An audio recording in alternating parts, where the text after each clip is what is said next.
Programang ito ay rated SPG. Striktong patnubay at gabay ng magulang ang kailangan. Maaaring may masiselang tema, lengguwahe, karahasan, sexual, horror o droga na hindi angkop sa mga bata.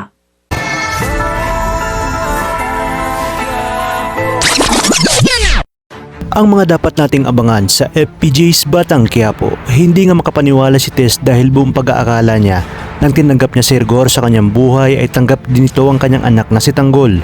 Kung kaya't dito lumabas ang tunay na kulay ni Rigor na siyang pagsisisi nga ni Tess na sana umano ay nagpakalayo-layo na lang sila noon ni Tanggol at sana'y nilayo niya na ito sa kalupitan ni Rigor.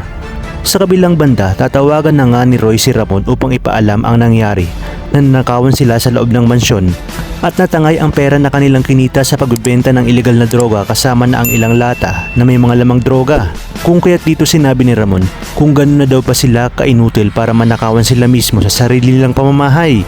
Dagdag pa ni Ramon na kinakailangang gawin nila ang lahat para maiharap sa kanya ang taong gumawa nito dahil siya mismo umano ang magtuturo ng leksyon dito. Habang si David naman ay tatawagan na si Olga upang ibalita na nahuli na ng kanyang tatay Rigor si Tanggol at mukhang napuruhan na umano ito kaya naman wala na umanong hadlang sa kanilang mga plano.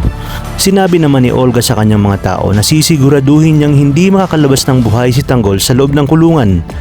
Maya-maya pa ay ibabalita ng doktor kina Tess at Tinding na nasa mabuti ng kalagayan si Tanggol. Kung kaya't laking pasasalamat ni Tinding at Tess sa Poong Nazareno dahil binigyan ulit ng pangalawang buhay itong si Tanggol. Ngunit nangangamba si Tess dahil baka habang buhay ng makulong sa bilangguan si Tanggol, kung kaya't hiling niya na sana'y mapayagan silang makapagpiyansa at gagawin niya umano ang lahat kay Tanggol dahil ito na umano ang pagkakataon niyang makabawi kay Tanggol at ipadama ang tunay na pagmamahal ng isang ina at ng tunay na kapamilya. Sa inyong palagay, muli kayang magkasama sina Tanggol at ang kanyang tropa sa loob ng piitan? Kung kaya't dito magsisimula na ang panibagong yugto ng buhay na kanilang tatahakin? At paano na kaya pag nalaman ni Ramon na ang taong nagnakaw kina Angkong ay ang kanya palang tunay na anak na si Tanggol?